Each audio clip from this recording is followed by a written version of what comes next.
a Casieri, il piccolo Matteo Vidali, 20 mesi, investito e ucciso dall'auto del papà nel cortile di casa. L'uomo indagato per omicidio colposo, disposta l'autopsia sul piccolo. La mamma alla sorellina abbiamo detto che ora è un angelo. Incidente mortale poco prima di mezzanotte lungo la 34 a Gradisca di Sonzo, a perdere la vita un motociclista di Mestre, Enrico Teodoro, di 66 anni. Il giorno di Pasquetta era scivolato dal tetto di un capannone mentre cercava di recuperare un pallone, non ce l'ha fatta Simone Bonato, il 22enne di Galliera Veneta è morto dopo 18 giorni di agonia. Grandinata eccezionale che ha imbiancato le strade dell'Ovest vicentino, Brendole e Orgiano, i comuni più colpiti, ma a risentirne anche la viabilità in A4. Paura questa mattina a bordo di un autobus ACTV per una rissa scoppiata tra due stranieri. Improvvisamente è spuntato un cacciavite, un turista è rimasto ferito, fermato un 35enne.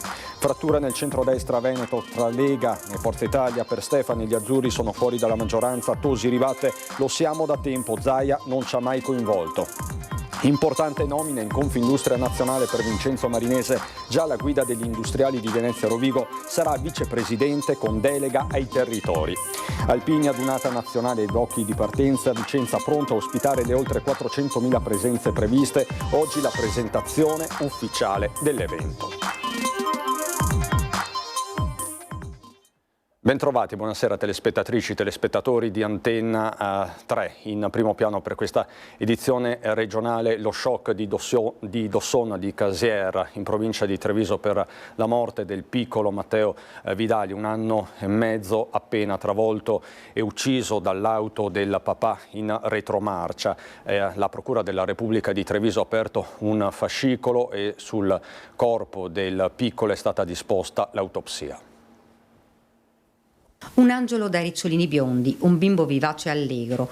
Il piccolo Matteo è morto domenica, travolto dall'auto guidata dal papà che stava effettuando una manovra all'interno del cortile di casa. È stato un attimo, una disattenzione che ha distrutto e stravolto la vita della famiglia. Nonno Gabriele non riesce a trattenere le lacrime quando parla della sorellina che chiede dov'è il fratellino. Chiama sempre Matteo, però adesso c'è un angioletto di sopra. La bambina è così. La fortuna è sempre assistita, insomma.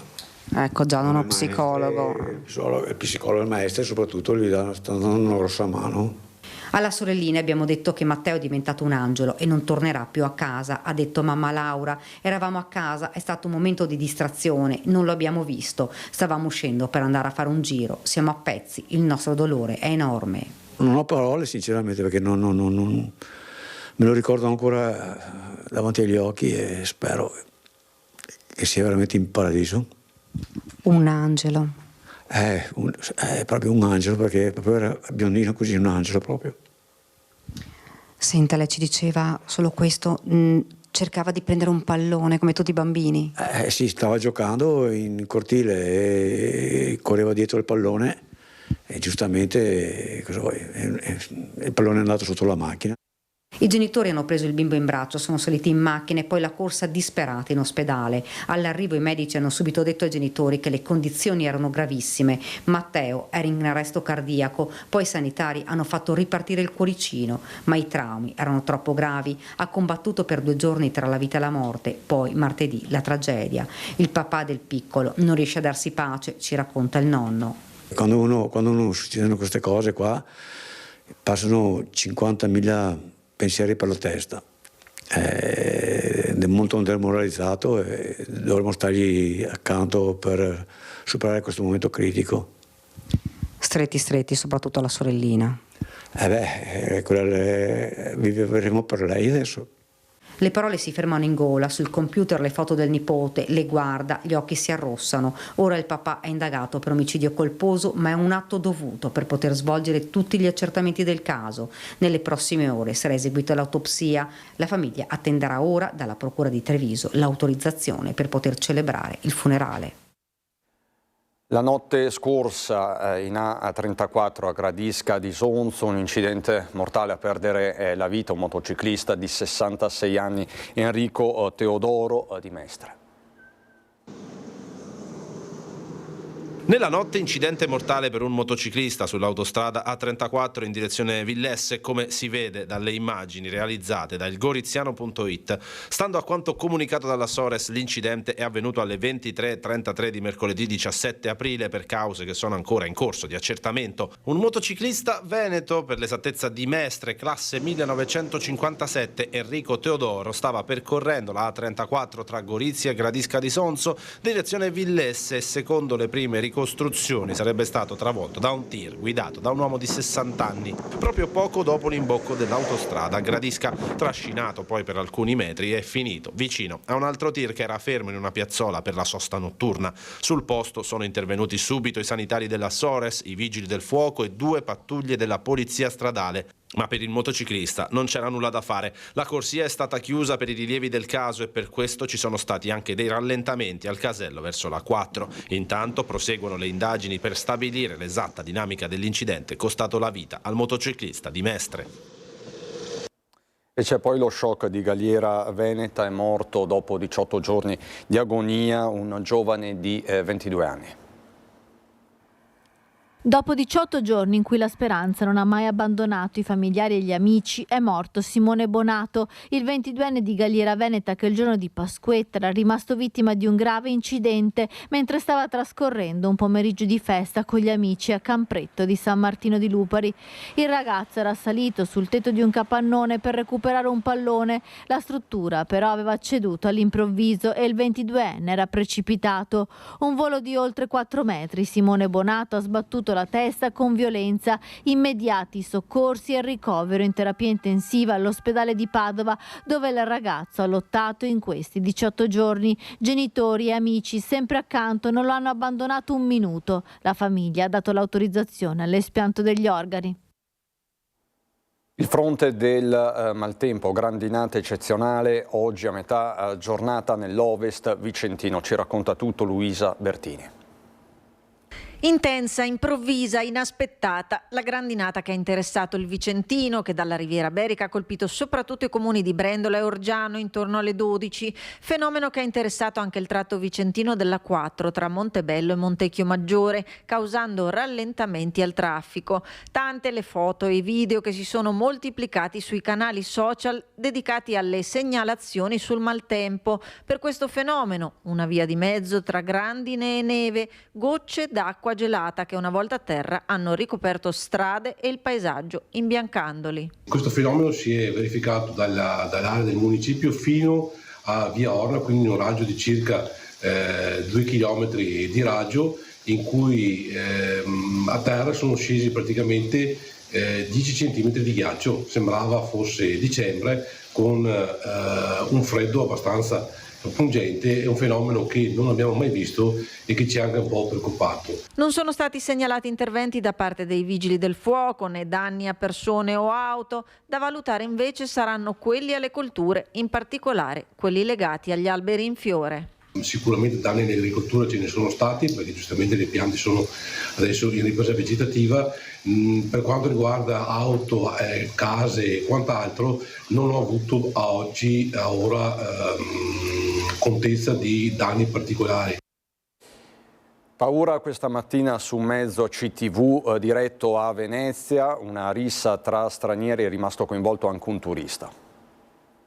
Rissa con cacciaviti a Piazzale Roma, sull'autobus numero 6. Chi era a bordo dell'autobus diretto a Venezia poco prima delle 11 non poteva credere ai suoi occhi. Dopo un primo scontro tra 2 passeggeri stranieri, un tunisino e un bengalese, sembrava che gli animi si fossero tranquillizzati, ma nonostante alcuni passeggeri avessero cercato di dividere i due, poco dopo hanno ripreso a litigare all'altezza di Fincantieri.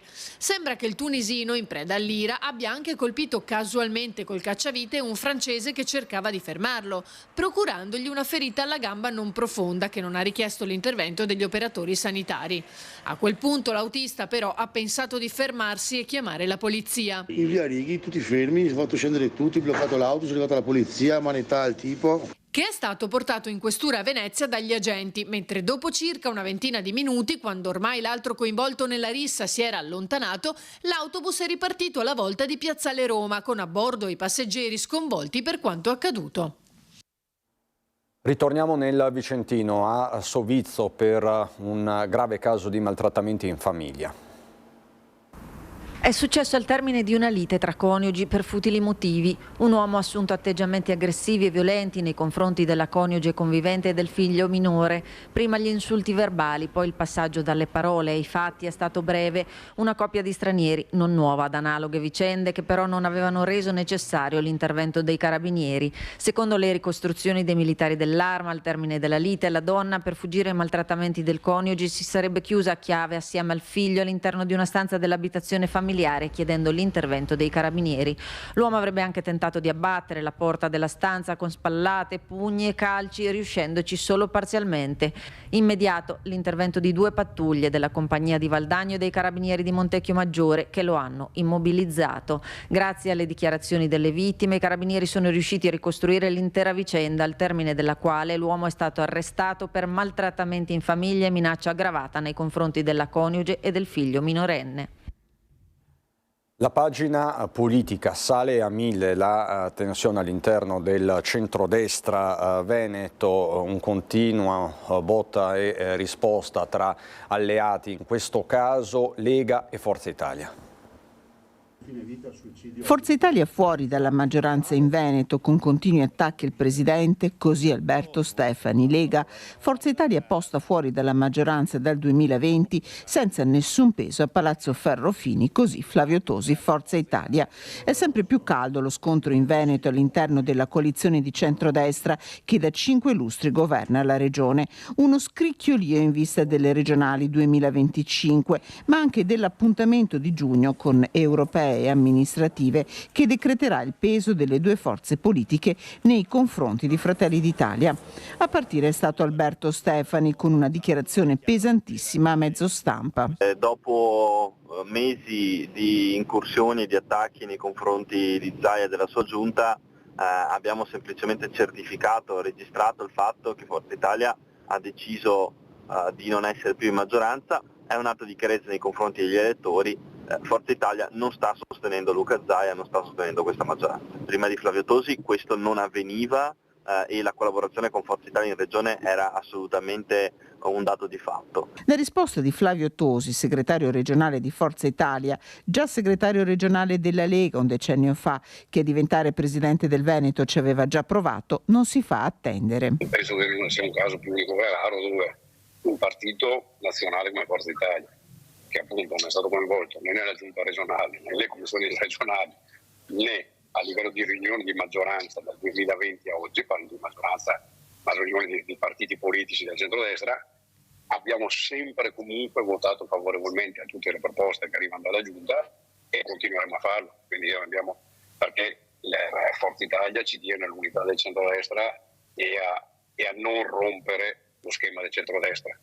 Luca Zaia invece si dimostra forse in questo momento eccessivamente nervoso per problemi suoi all'interno della Lega. Al segretario regionale fa eco Fabrizio Boron, ex Lega, ex lista Zaia, attuale consigliere regionale del gruppo misto, da poco entrato in Forza Italia. La posizione oggi che Forza Italia ha nei ruoli regionali è la stessa equiparabile a quella che ha il PD. Di fatto nessun ruolo, nessuna posizione, pertanto come ha detto l'onorevole Tosi, Stefani certifica un dato di fatto fin dal 2020. Gli fa eco Alberto Villanova, consigliere regionale della lista Zaia. La politica è questione di numeri. Il risultato elettorale del 2020 ha decretato i rapporti di forza con 33 seggi a lista Zaia, Lega e Veneto Autonomia. Nessun rischio per il governo della regione. Luca Zaia da questo punto di vista può dormire sonni tranquilli, ma l'assalto al suo scranno con Fratelli d'Italia, che in queste ore osserva, è già iniziato. E per Andrea Martella, segretario regionale del Partito Democratico, per il centrodestra è la fine di un ciclo politico. Martella che guarda all'appuntamento con comunali ed europee. A tal proposito un incontro decisivo è previsto per domenica. Siamo di fronte a una maggioranza che non c'è più, che si tiene insieme adesso per forse quello che è il collante del potere, lo vedremo, si tiene insieme perché continua ad agitare alcune bandiere ideologiche, però diciamo è una maggioranza che secondo me in Veneto ha finito il suo ciclo politico. Affonda il coltello Andrea Martella, segretario del PD Veneto, nel giorno in cui si segna un nuovo strappo, forse quello più doloroso all'interno del centrodestra, dove è tutti contro tutti. Con una spaccatura che è tra la Lega e Fratelli d'Italia, che è all'interno della Lega, dove spesso si confrontano due o più linee, e che adesso emerge con tutta evidenza anche nei confronti di Forza Italia. A questo punto la questione è anche tattica, con il PD e il centro-sinistra che si stanno riorganizzando. Elezioni europee e comunali sono ovviamente il primo step, il tempo stringe. La direzione nazionale che dovrà decidere le candidature è prevista per domenica mattina. Resta ancora da capire se la segretaria Elly Schlein sarà capolista. Di certo un ruolo preeminente lo avrà a nord-est Stefano Bonaccini. Per il Veneto si va verso la conferma in lista di Alessandra Moretti e il lancio di Alessandro Zan. In pole position c'è anche il sindacalista Ivan Pedretti, ma inevitabilmente si guarda più avanti. Dopo le elezioni amministrative ed europee si aprirà anche un'ulteriore fase. Per quanto ci riguarda, come Partito Democratico ci faremo trovare pronti rispetto alle prossime elezioni regionali. Dalla politica all'economia con un'importante nomina all'interno della Confindustria nazionale, perché Vincenzo Marinese, già presidente di Confindustria Venezia Rovigo, è stato nominato vicepresidente di Confindustria nazionale. Lo abbiamo sentito. Una grande soddisfazione, un grande ringraziamento al nostro territorio che mi ha appoggiato, a tutti gli imprenditori, alla nostra capacità di fare impresa e adesso anche di rappresentare l'impresa. Non nasconde l'emozione Vincenzo Marinese nel giorno della designazione a vicepresidente della Confindustria nel nuovo corso di Emanuele Orsini, classe 1968, amministratore unico di un'azienda a Porto Marghera. Marinese è stato l'ultimo presidente di Confindustria Venezia Rovigo, poi fautore della fusione con Treviso e Padova che ha portato alla nascita di Confindustria Veneto Est. A Marinese è stata affidata la responsabilità dell'organizzazione e dei rapporti con i territori e le categorie transizione digitale, green, intelligenza artificiale, le nuove sfide del manifatturiero. Sono fronti aperti, sono fronti molto delicati, la parte ambientale e la transizione ambientale interessa a tutti, bisogna però avere degli obiettivi che tutti condividiamo e che sono raggiungibili, perché sennò poi al contrario facciamo dei passi falsi. Dobbiamo avere un piano industriale determinante nel nostro paese, dobbiamo riappropriarci della materia prima, perché non vorrei mai che con la transizione ambientale spendiamo tanti soldi, non raggiungiamo gli obiettivi e continuiamo a essere dipendenti da altri. Ma ci sono altre nomine di peso. Leopoldo Destro, attuale presidente di Confindustria Veneto Est, entra nel board che affiancherà Orsini. Sua la delega ai trasporti. Priorità generale una nuova programmazione industriale sia nazionale che europea. I competitor dagli USA alla Cina sono agguerriti. Se noi non abbiamo una strategia, difficilmente raggiungeremo quel livello industriale e quell'autonomia industriale che è necessaria, fondamentale. Pronti per parlare di adunata, ma lo faremo subito dopo la pubblicità, fra poco.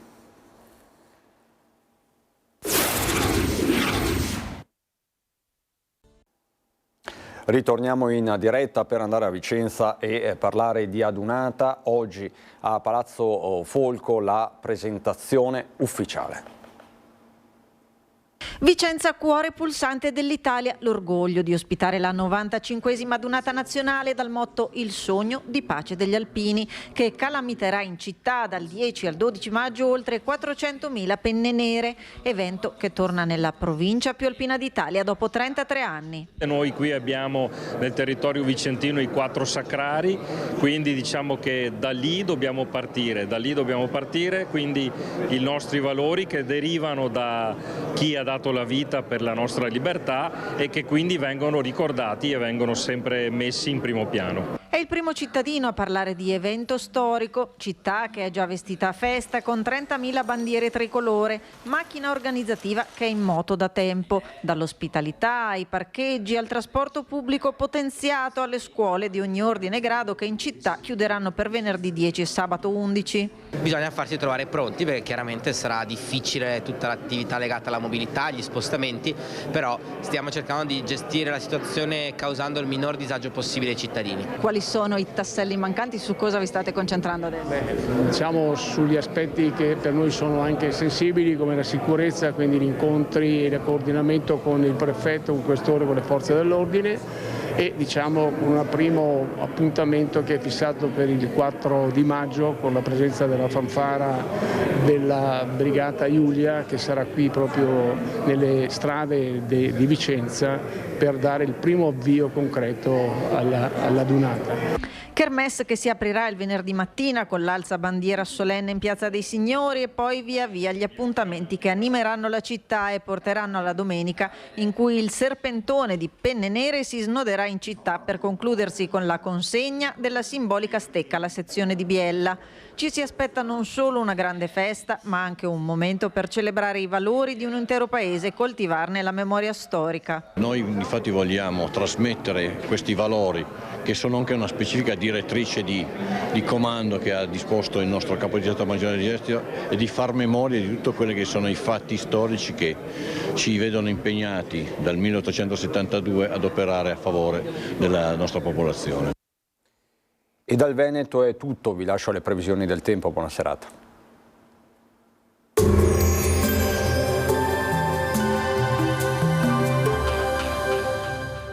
Cooperativa Agricola Volpago offre carni fresche e selezionate di prima qualità, senza uso di antibiotici, direttamente dagli allevamenti locali dei nostri soci allevatori. Bentrovati al meteo. Il tempo migliora sul nostro territorio grazie alla temporanea rimonta dell'alta pressione. Il dettaglio di venerdì 19 aprile. Sul Veneto tanto sole ovunque, il cielo sarà sereno o poco nuvoloso, qualche addensamento qua e là, ma senza precipitazioni associate. Temperature senza notevoli variazioni, minime tra 3 e 8 gradi, massime sui 13-17 gradi all'incirca. Ci spostiamo ora sul Friuli Venezia Giulia. Anche qui sarà asciutto e stabile con ampio soleggiamento, come ci mostra la grafica, poche nubi sparse. Temperature minime sui 5-7 gradi, massime intorno ai 14-16 gradi.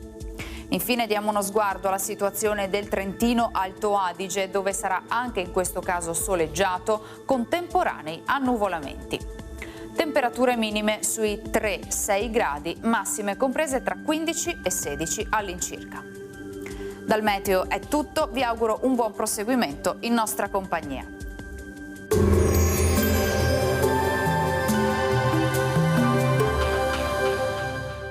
Cooperativa Agricola Volpago offre carni fresche e selezionate di prima qualità, senza uso di antibiotici, direttamente dagli allevamenti locali dei nostri soci allevatori.